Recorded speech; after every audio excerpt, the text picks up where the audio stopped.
Good morning बच्चों। New chapter start करें GST में। Supply chapter 2। चैप्टर 1 हमने अच्छी तरह से कराया, थोड़ा सा अच्छी तरह से पढ़ेंगे। अब जीएसटी अब स्टार्ट हो रहा है हमारा। सप्लाई सेक्शन 7 है हमारा।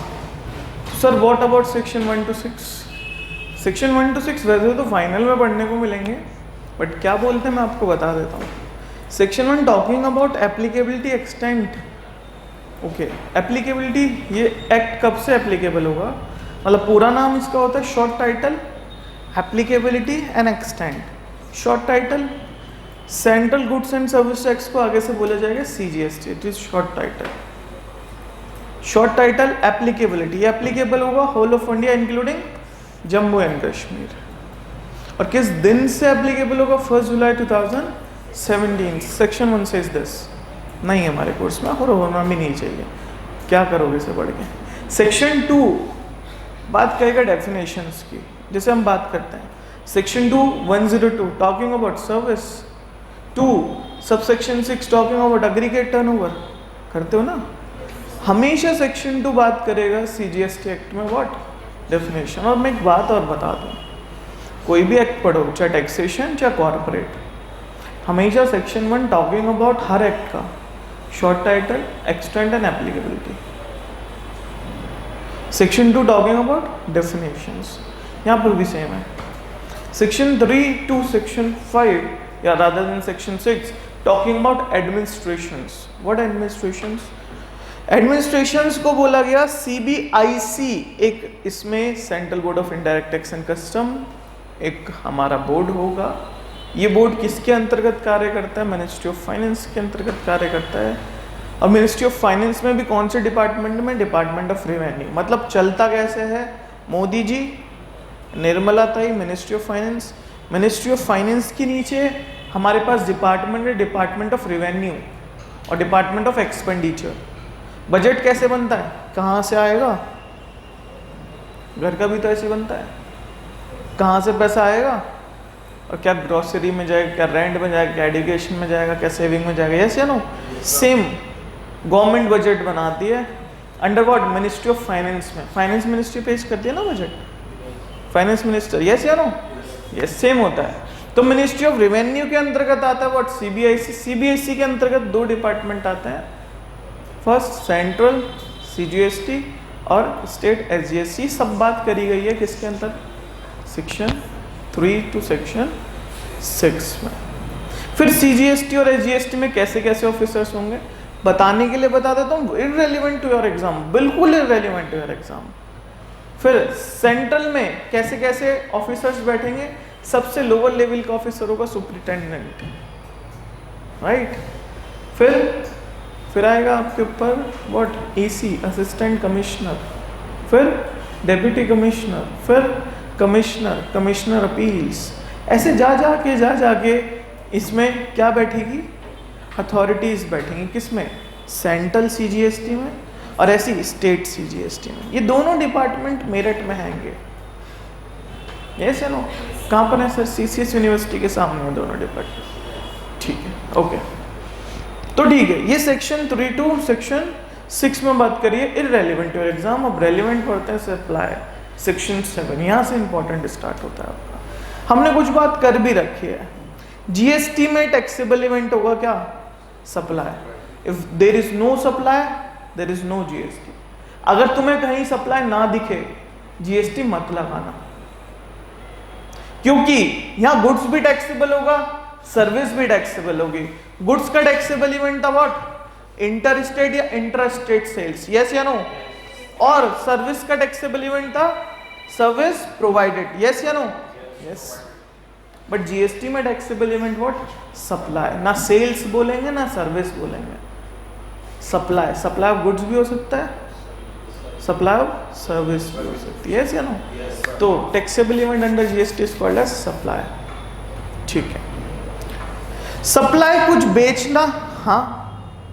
ट्रांसफर करना, हाँ। Barter, yes. Exchange, yes. Lease, yes. Rental, yes. कुछ भी हो, सभी क्या है? सप्लाई। सेक्शन 7 सबसेक्शन 1 क्लॉज ए।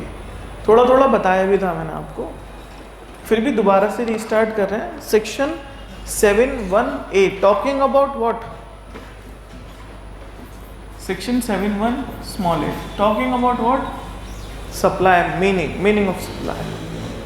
सप्लाई इंक्लूड्स, यहां स्टार्ट होती है लाइन, सप्लाई इंक्लूड्स। अभी तो आप मीनिंग बात कर रहे थे। यस, लिखा ये लॉ में। सप्लाई मीन्स, फ्रांस की जीएसटी एक्ट में लिखा है, section 7 of France GST act. Sir आपने वो भी पढ़ रखा है? अच्छा, इंडिया में आ जाता है। यहां क्या बात कर रहे हैं? Supply includes. ओके, क्योंकि हर एक लॉ कहीं ना कहीं से कॉपी पेस्ट है। ज़्यादा से ज़्यादा लॉ इंडिया में कहाँ से कॉपी पेस्ट है? British, UK. यस या नो? तो जीएसटी भी कॉपी पेस्ट ही होना है। ओके, तो सप्लाई मीन्स, लिखा तो मीनिंग ऑफ सप्लाई है, बट लॉ में क्या लिख दिया? Includes have a wide range of power rather than means. Means restrict करता है चीज़ों को, ये से यहाँ तक, यहाँ से यहाँ तक, is called means. Include wide करता है चीज़ों को। ये तो है जो लिखे हैं, इसके अलावा ये इलस्ट्रेटिव हैं जो लिखे हैं। जो अब लिख के देगा ये क्या है? इलस्ट्रेशंस। और इलस्ट्रेशन और भी हो सकते हैं हमारे पास। यस या नो? तो हमारे इंडिया वाले तो चालाक थे, उन्होंने मीन्स को हटा के क्या कर दिया? इंक्लूड्स। क्योंकि सप्लाई से ही क्या आना है? जीएसटी। जब सप्लाई होगी तो गवर्नमेंट को क्या आएगा? जीएसटी, है ना? तो supply includes what? All form of supply. First 4 उसमें पॉइंट्स होंगे इंपॉर्टेंट आपके। First, all form of supply means किसी भी फॉर्म में सप्लाई हो रही हो, जिससे अभी बात करें ना, सेल्स के फॉर्म में सप्लाई हो रही हो। बाटर मीन्स चावल देखिए, गेहूं लाना, है ना? हम बाटर। तो ऑल फॉर्म ऑफ सप्लाई, किसी भी फॉर्म की सप्लाई। फॉर्म्स हमें पता है, सेल्स की फॉर्म में भी हो सकती है, बाटर की फॉर्म में भी हो सकती है, ट्रांसफर की फॉर्म में भी हो सकती है, लीज, रेंटल वगैरह वगैरह वगैरह सभी चीज में सप्लाई हो सकती है। ठीक है, ये फॉर्म्स हैं। अगर मैं ये प्रॉपर्टी जिसमें आप बैठे हो, शाद को रेंट पे दे देता हूँ 50,000 रुपये महीना, शाद मुझे क्या देगा हर महीना के? 50,000 रुपये रेंट देगा या नहीं? तो मैंने क्या करी है? प्रॉपर्टी रेंट पे दी है। This is a form of supply. ये भी एक सप्लाई का फॉर्म है। समझ रहे हो बेटा जी? मैंने ये स्टाइलिश पेन आपको बेच दिया, सेल कर दिया, मूवेबल प्रॉपर्टी सेल्स हुई, it is form of supply है हमारे पास लिखा। मैंने ये दे के आपसे फोन ले लिया, this is also a form of supply. ये भी सप्लाई का एक फॉर्म है। तो ठीक है, सप्लाई के फॉर्म में भी इंक्लूड्स लिखा है, such as means illustrative. Illustration के अंदर इलस्ट्रेशंस। यस, पहले लॉ में करने क्या लिखा? Supply includes. फिर क्या लिखा? All form of supply such as मतलब एग्जाम्पल, क्या क्या? Sales, exchange, barter, transfer, right, rental, lease. ठीक है, सेकंड कीवर्ड आता है यहाँ पे, फॉर्म तो समझ गए। मेड और एग्री टू बी मेड, या तो आज हो रही है या होगी, पता नहीं कब होगी। ठीक है, मेड और अग्री मतलब अग्रीमेंट बना लिया है, इस दिन इस समय क्या होगी? सप्लाई होगी। हो सकता है जो प्रोडक्ट आपको चाहिए, जो कार आपको चाहिए, सर स्कॉर्पियो एन चाहिए, ब्लैक कलर, ये फिनिशिंग मार के वगैरह वगैरह, है ना?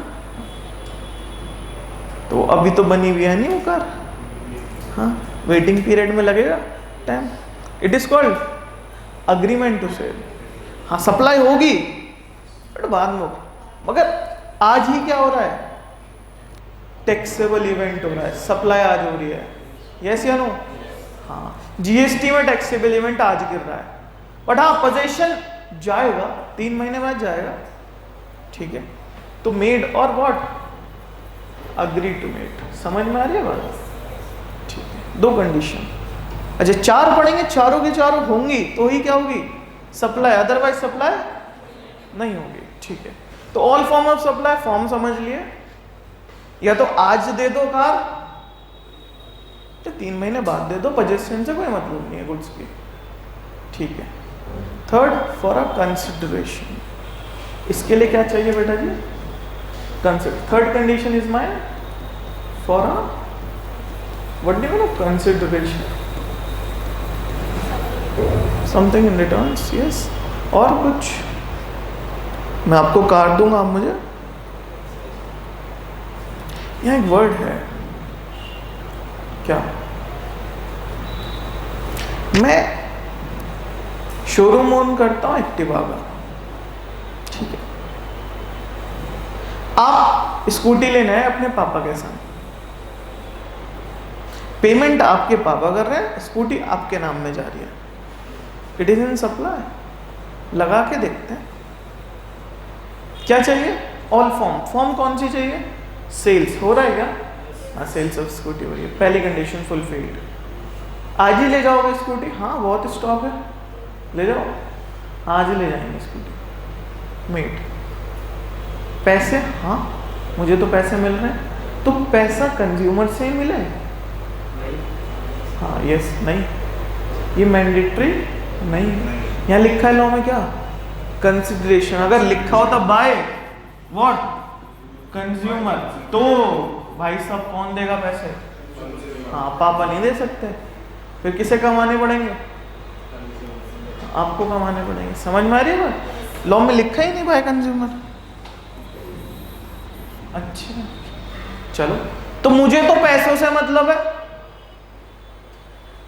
मैं एज एन सेलर, मुझे तो पैसे चाहिए ना, हाँ, चाहे आप दो या आपके फादर दें, ठीक है।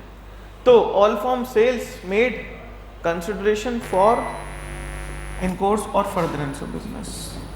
यस, मैं स्कूटी ही बेचता हूं तो ही सप्लाई मानी जाएगी। अगर सपोज मेरे पे स्कूटी है, मैं स्कूटी नहीं हूं, मैं एक चार्टर्ड अकाउंटेंट हूं, स्कूटी नहीं बेचता, और स्कूटी पुरानी होने लग रही थी, मैंने 5 साल बाद उसको बेच दिया 25,000 रुपये में आपको। This is in supply. लगा के देखते हैं, लगाने के लिए सेक्शन 7(1) में आना पड़ेगा, ठीक है। मैं आपको बेच रहा हूँ, हाँ जी बेच रहा हूँ, पैसे तो ले रहा हूँ आपसे, आज ही दे जाओगे? हाँ, आज ही ले जाओगे, 25,000 रुपये दोगे और मेरी स्कूटी की चाबी ले जाओगे। पैसे दे रहे हो? हाँ 25,000, बट मेरा बिजनेस है,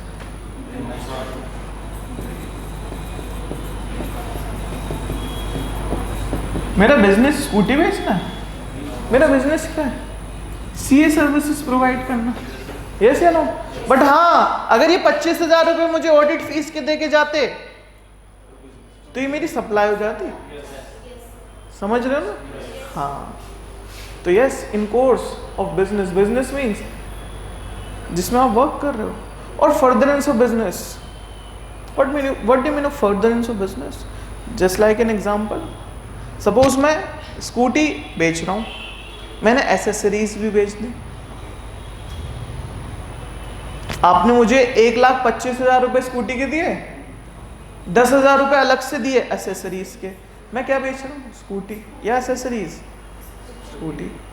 तो यस, स्कूटी बेचना इज माय, और आगे लॉ मेकर लिख रहा है और इन कोर्स और फर्दरेंस। फर्दरेंस मतलब अपने बिजनेस का कुछ एक्सटेंशन, अपने बिजनेस की कुछ एंसिलरी एडिशनल एक्टिविटी करना is also called as business, is also called as your business. समझ में आ रही है बात?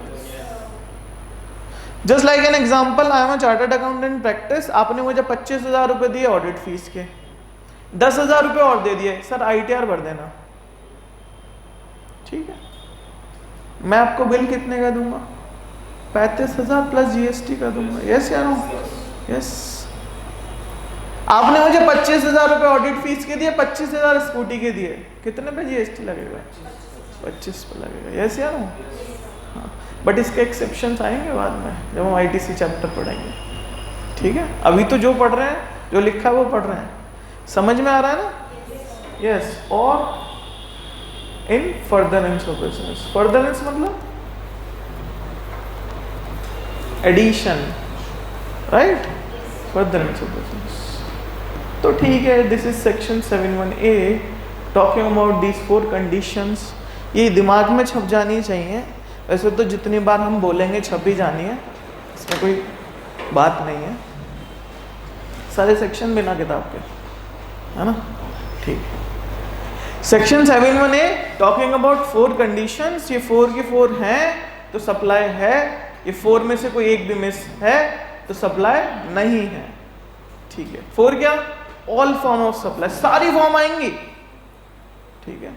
सेकंड, मेड, सप्लाई आज हो या 4 दिन बाद हो, 4 साल बाद हो, उससे कोई मतलब नहीं है। This is in supply. Further for a consideration चाहिए, और इन कोर्स और फर्दरेंस ऑफ बिजनेस चाहिए, तो ही सप्लाई मानी जाएगी। सर मैं कुछ मिस कर रहा हूं। आपने बोला था सारी कंडीशन चाहिए ही चाहिए, मैंने हटा दी। बताइए कितनी कंडीशन बची जी? कितनी कंडीशन बची? 3। सप्लाई है? मैंने तो बोला था 4 पिलर है सप्लाई के।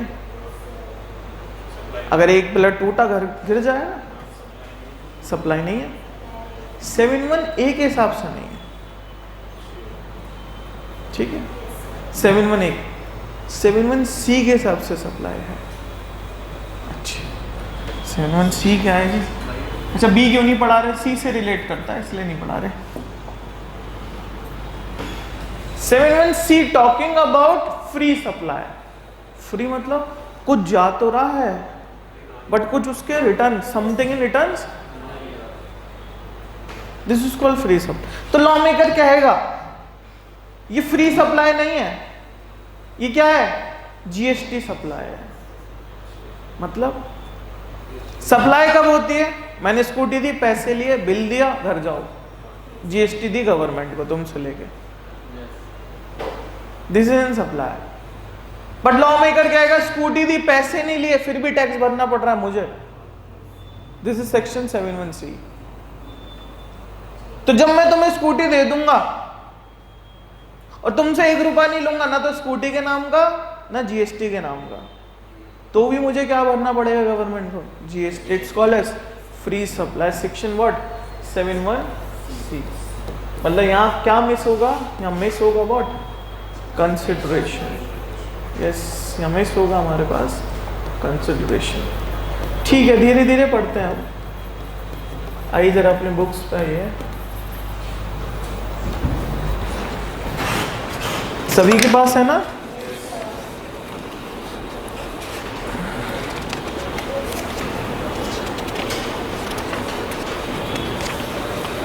पेज नंबर 2.8 पे आइए।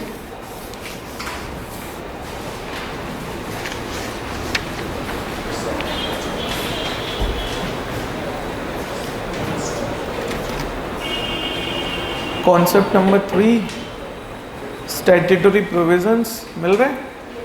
71A पढ़िए मेरे साथ। सप्लाई क्या लिखा है? इंक्लूड्स, मिल रहा है? Yes, all form of supply of goods और सर्विसेज और बोथ, मिला?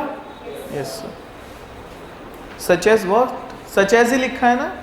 Yes, such as sales, transfer, barter, exchange, licence, rental, lease, disposal, made और, अच्छा जहां लिखा है मेड और agree to be made, mark करो लाइन को और उसके ऊपर 2 लिख लो। 2 यहाँ लिखा है ना मेड और एग्री टू बी मेड, उसको ऐसे मार्क करके और 2 लिख लो। यहाँ लिखा ऑल फॉर्म ऑफ सप्लाई, उसे ऐसे मार्क करके 1 लिख लो। अच्छा, all form of such supply of goods और सर्विस और बोथ, सच एज पता है हमें, मेड और agree to be made, for a, mark करो जरा कंसिडरेशन, फॉर अ कंसिडरेशन को क्या लिख लो? 3rd लिख लो इस पर। For a consideration by a person in course or furtherance of business, in course of business or in furtherance of business। furtherance मतलब लिखो additional और ancillary activity of business is also considered in furtherance of business. मैं बोलते जाऊंगा, लिखते जाओ. Additional और ancillary activities are also includes. अच्छा, मतलब कुछ एडिशन में चाहिए मेरे को. चलिए, very good. This is section what 7(1)(a). ठीक है, सेम था. ओके, 7(1)(c) की बात करी फिर आपने. 7(1)(c) talking about what? Free supply, right? Okay, जरा पढ़िए मेरे साथ. पेज नंबर 2.9 7(1)(c) है ये हमारा. The activity specified what? Okay. All form की जगह क्या गई? देखो यहीं कुछ चेंज करते रहेंगे चार में बस हम हमेशा. ये चार हमारे बेसिक फाउंडेशन है. अच्छा, ऑल एक्टिविटी नहीं. ऑल में क्या था? सब कुछ था. बट कौन सी एक्टिविटी? जो शेड्यूल 1 में, चार एक्टिविटी है शेड्यूल 1 में. और 7(1)(a) में कितनी एक्टिविटी? सारी थी. तो ठीक है, ऑल नहीं. तो फिर क्या सर? एक्टिविटी, कौन सी एक्टिविटी? Mentioned in schedule 1. तो एक्टिविटी मेंशन इन शेड्यूल 1. ठीक है, पढ़िए आगे. मेड और एग्री टू बी मेड है क्या? यस. तो एक्टिविटी को मार्क कीजिए. Activity specified in schedule 1, first condition. ठीक है, सारी तो नहीं, बट हाँ कुछ तो. मेड और एग्री टू बी मेड को मार्क करके लिखिए second. Without what? Without a consideration. यहाँ कंसिडरेशन नहीं है सर. यहाँ बिजनेस और इन कोर्स और फर्दरेंस ऑफ बिजनेस भी तो नहीं है. वो डीम्ड है, लिखिए इसके आगे. डीम्ड, लॉ मेकर डीम्ड कर रहे हैं यहाँ पे. What deemed? डीम्ड मतलब मान रहा है, लिखा नहीं है, बट क्या मान रहा है? दो तो कभी टूट ही नहीं सकती. दो कंडीशन तो कभी टूट ही नहीं सकती. क्या रह जाएगी बिल्डिंग दो पिलर पे? हाँ, यस, दो पिलर पे बिल्डिंग रह जाएगी. चार चाहिए ना एक बिल्डिंग के लिए. ऐसी सप्लाई एक बिल्डिंग है, चार पिलर चाहिए. ठीक है, तो यस, विदाउट अ कंसिडरेशन और डीमिंग प्रोविजन इन कोर्स और furtherance of business. Yes, fourth condition dimming provision. Okay, ठीक है.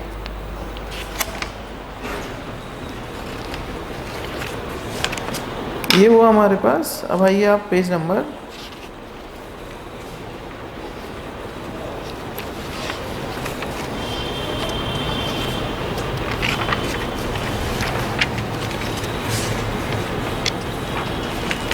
पेज नंबर 2.3 पे आइए बेटा. Second, relevant definitions. ओके, पढ़िए जरा. Goods means what? Every kind of movable property other than what? Money and securities, but includes what? Actionable claims, growing crops, grass, thing attached to the land, forming part of land, which are agreed to be served before supply or under a contract of supply. Section what? Section 2 subsection 52 talking about goods. ठीक है. अच्छा, जरा इसे लिख के करना है. वैसे तो हमने कई बार बात करी है इन पे. तो गुड्स में क्या क्या आएगा बेटा?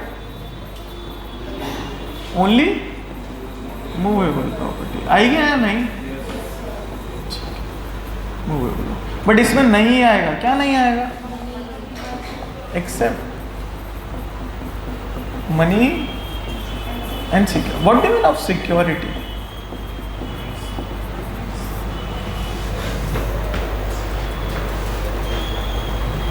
देखो, अगर बेसिक फाउंडेशन अच्छी रख दी ना, इमारत बढ़िया ही बननी है. तो ये मत समझना टाइम लग रहा है.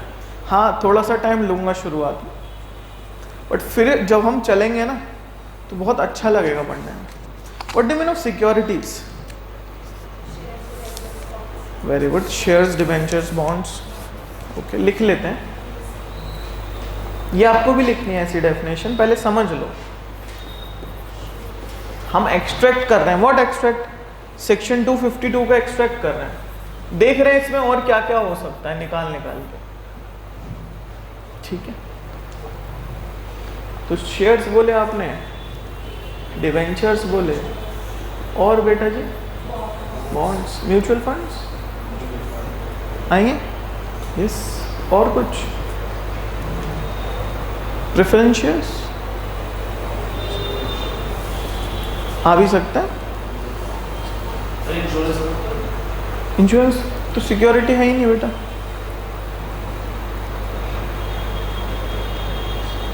अरे यस या नो? यस, हाँ, प्रेफरेंस शेयर्स भी आएंगे। तो सिक्योरिटी मतलब क्या लिखा है? एक सिक्रा एक्ट है, फाइनल में पढ़ोगे, वहां लिखा है। ओके, तो सिक्योरिटी मीन्स सब कुछ जो आप देखते हो, equity, preference, mutual fund, debentures, bonds वगैरह वगैरह। ये किसके प्रीव्यू में नहीं है? गुड्स के प्रीव्यू में नहीं है। जो गुड्स ही नहीं है तो वो क्या है? तो सर्विस के डेफिनेशन पर आ जाओ फटाफट। अभी और एक्सट्रैक्ट करेंगे गुड्स को। आपने बोला जो गुड्स नहीं है वो क्या है? पढ़िए जरा। Service means anything other than goods, money other than goods. Goods को छोड़ दो, और किसको और छोड़ दो? मनी को भी छोड़ दो, सिक्योरिटी। तो मनी और सिक्योरिटी ना तो गुड्स है ना सर्विस है। तो ये है क्या? ये जीएसटी के दायरे से बाहर कर दिए, क्योंकि जीएसटी लगता किस पे? गुड्स पे या सर्विस पे। Money what? मनी पैसे, नोट, है ना? हाँ, मनी मतलब क्या हो जाता अगर मनी को या तो गुड्स मान लेते या सर्विस? क्या हो जाता? जब मैं आपको पैसे देता खुलवाने के लिए, कुछ सामान लेने के लिए, आप क्या कहते? 18% जीएसटी है। ये नो? हाँ, सरकार को पता था, शायद आप ऐसे ही कहेगा 18% जीएसटी है, मैं क्या करूँगा? 18% काट के पैसे दूंगा। यस या नो? हाँ, तो circulation in money is not called as ना तो गुड्स ना तो सर्विस। जीएसटी के प्रीव्यू से ही बाहर कर दिया। हमें ये तो पता है क्या क्या जीएसटी में नहीं है, बट कहाँ पे नहीं है ये जरूर पता होना चाहिए। जैसे alcoholic liquor for human consumption, article 366, 1226, 12 में नहीं है, राइट?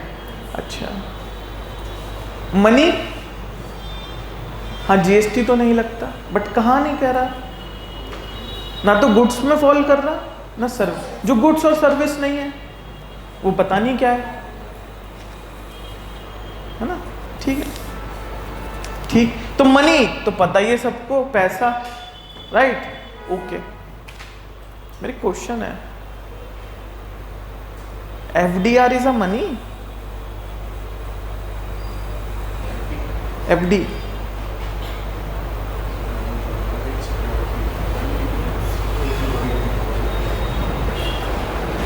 एफडी समझते हो ना? हाँ, FD is called as money.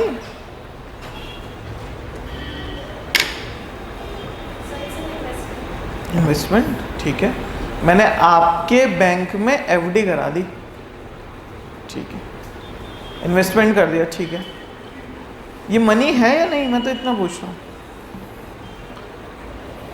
या तो हाँ या तो ना। और हाँ होते ही, हाँ जी, लिक्विड मनी मतलब मनी तो है ना? अरे मनी है या नहीं? हाँ, मनी है। FDR is called as money. लिखिए मनी के आगे, including FDR, RDs. RDs what? Recurring deposits, right?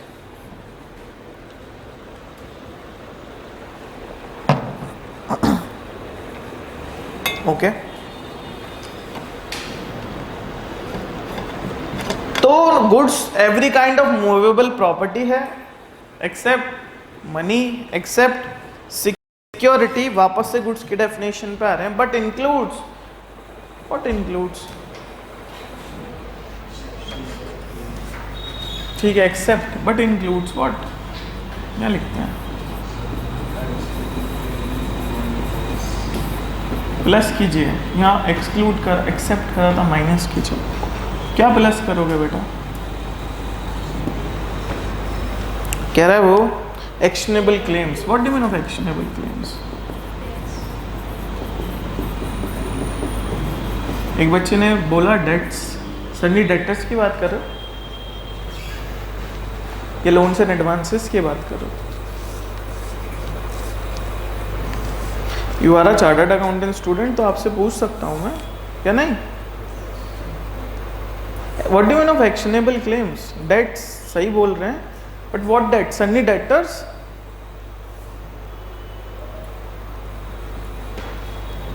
What is actionable claim? आप क्या, मैं क्या, सुप्रीम कोर्ट तक नहीं डिसाइड कर पा रहा which is an actionable claim.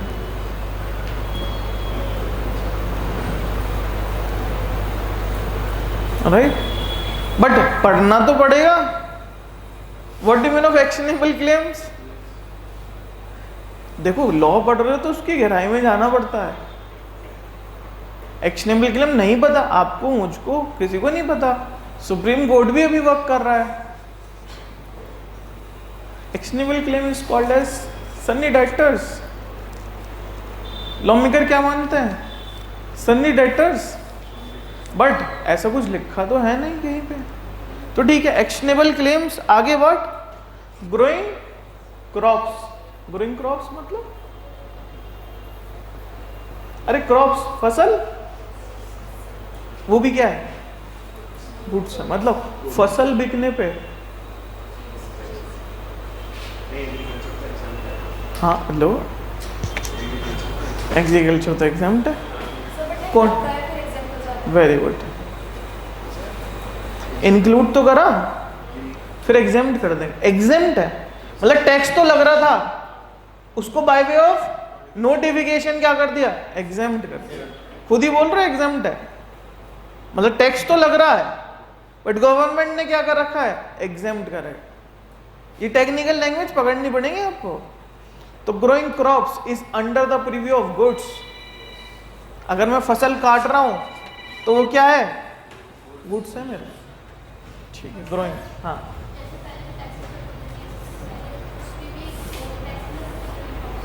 नहीं, वहां पे नहीं थे, जीएसटी की प्रीव्यू में डाला है, वहाँ इंक्लूड ही नहीं होते थे।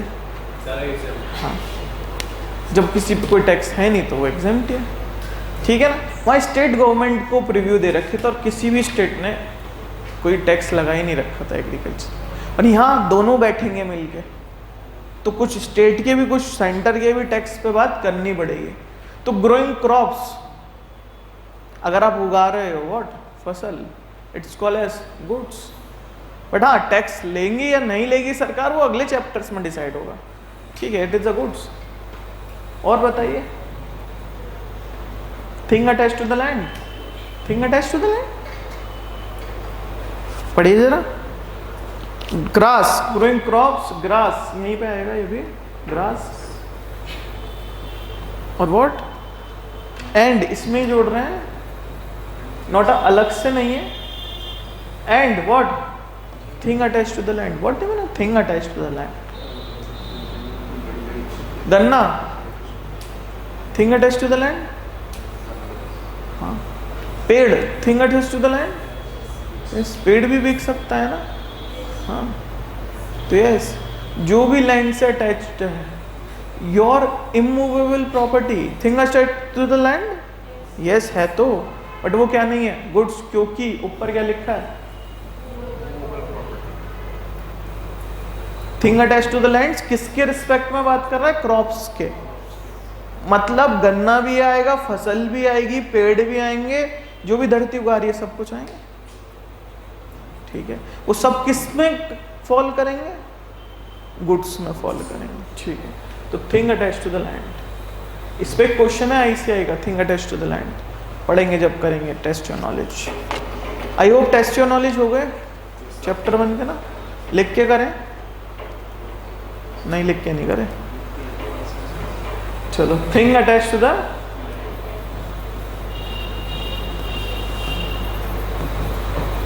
अच्छा और forming part of land which are agreed to be served before supply और under contract of supply.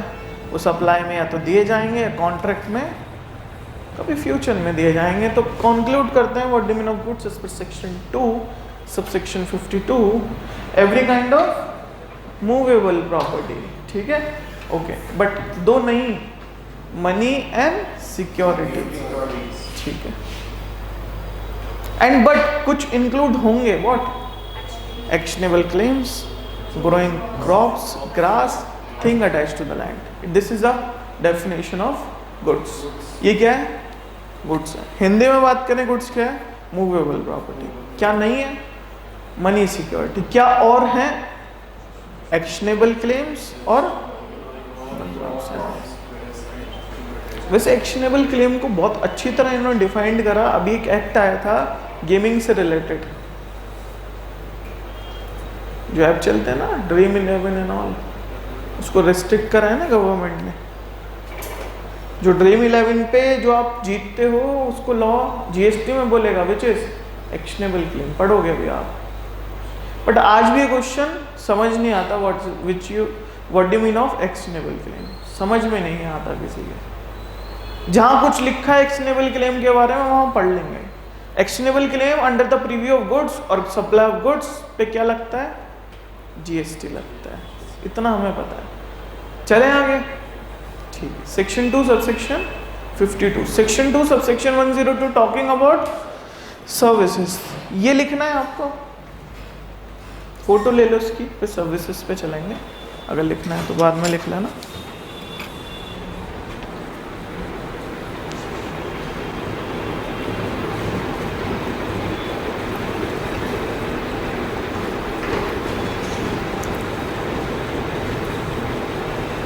Section 2 subsection 102 talking about service.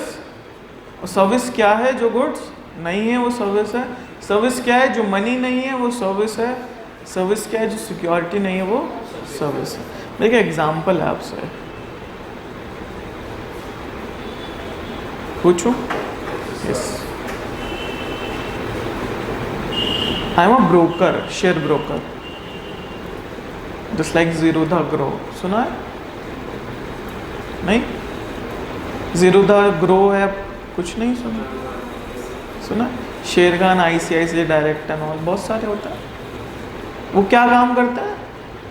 अगर आपको रिलायंस का शेयर लेना है तो आपका एक डीमेट अकाउंट होना चाहिए, पता है आपको? Yes sir. और ये डीमेट अकाउंट खुलता कहाँ है? किसी एक ब्रोकर के पास खुलता है। ठीक है, बैंक भी ब्रोकर होते हैं सारे। जो आपका सेविंग अकाउंट होगा वहाँ पे आप जाके बोल सकते हैं हमारा एक डीमेट खोल दो, तो वो बैंक ब्रांच तो नहीं खोलेगी, बट उस बैंक की कोई अदर ब्रांच जो ब्रोकर बना के बिठा रखा हो वो क्या खोलेगी? Demat account. तो बैंक भी ब्रोकर्स हैं। ये ब्रोकर्स क्या कराते हैं? अगर मुझे रिलायंस का, टाटा का, अदानी का शेयर परचेज करना है तो किसके थ्रू करूँगा? ब्रोकर। बीच में ब्रोकर चाहिए मुझे, तो आई am a share broker. Broker खरीदने पे भी कमीशन मारता है और बेचने पे भी कमीशन। सपोज आप शाद ने रिलायंस के शेयर लिए 1500 रुपए का। शाद purchase a Reliance share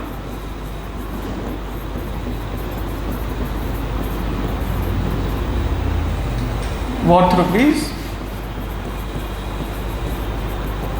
what शाद 1500। मेरा कमीशन परसेंटेज है 5%, या सपोज 10% इस द केस में भी।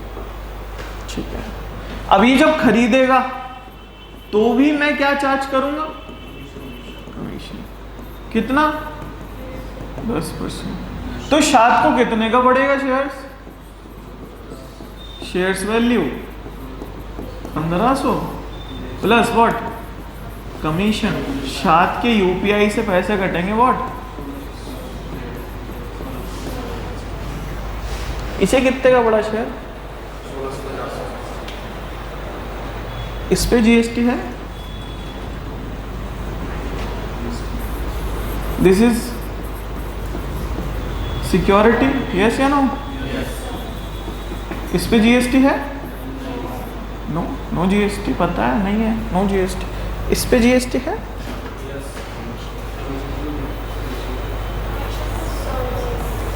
No GST. कहाँ मना है?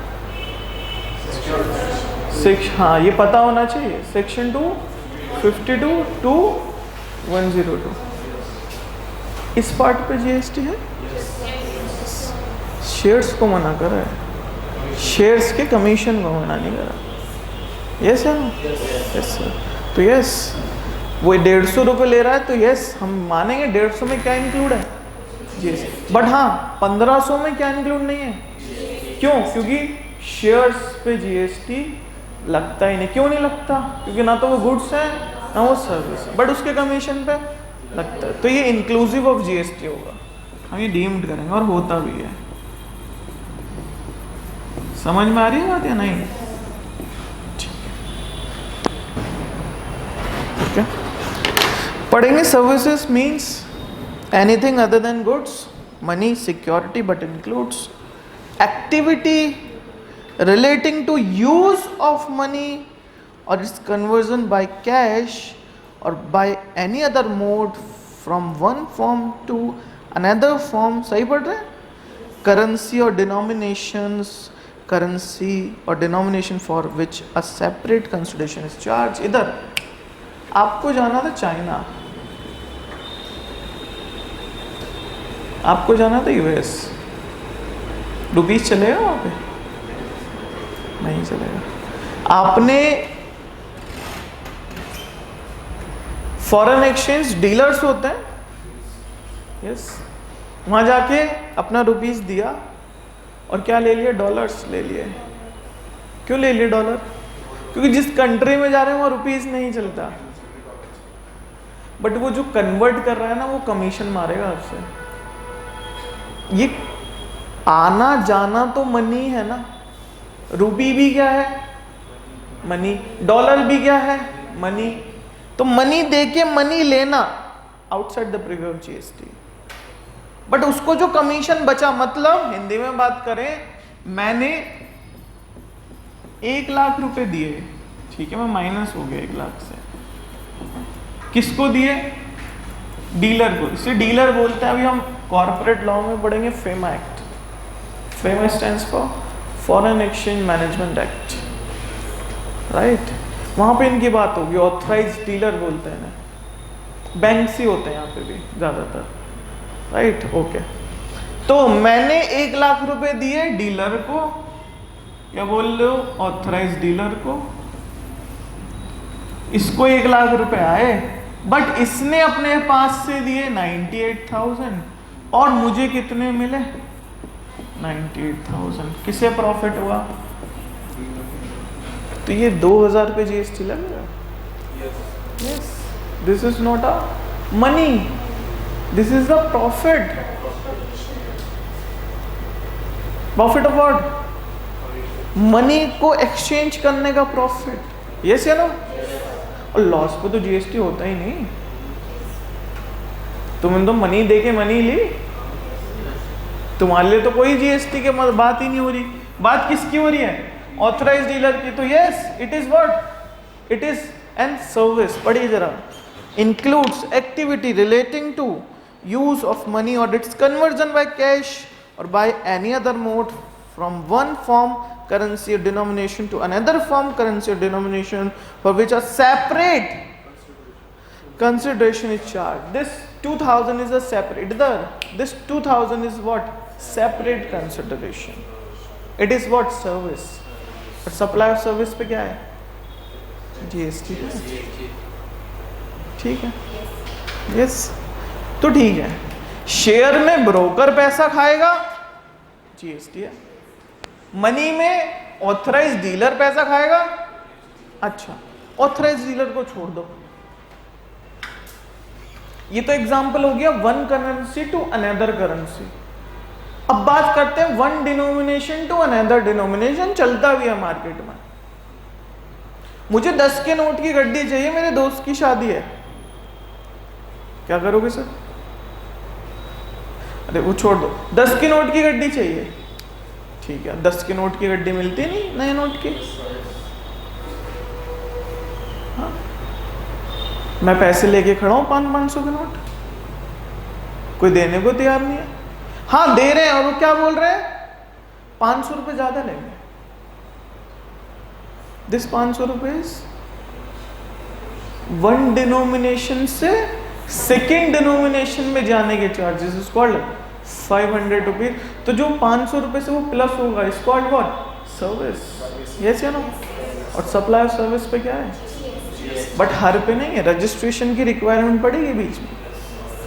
सर्विस वाले को कब लेना है, बीच से ऊपर, और गुड्स वाले को ये नहीं पहले दिन से लेके बैठ जाओ रजिस्ट्रेशन। समझ में आ रही है बात? ओके, विद दिस नोट आज की क्लास यहीं समाप्त कर रहे हैं। आई होप आपको समझ में आता होगा, जितना हम करते हैं, राइट। चैप्टर 1 के क्वेश्चन जिसने लिख के नहीं करे वो प्लीज़ कर लें, बाकी स्टार्ट करेंगे कल।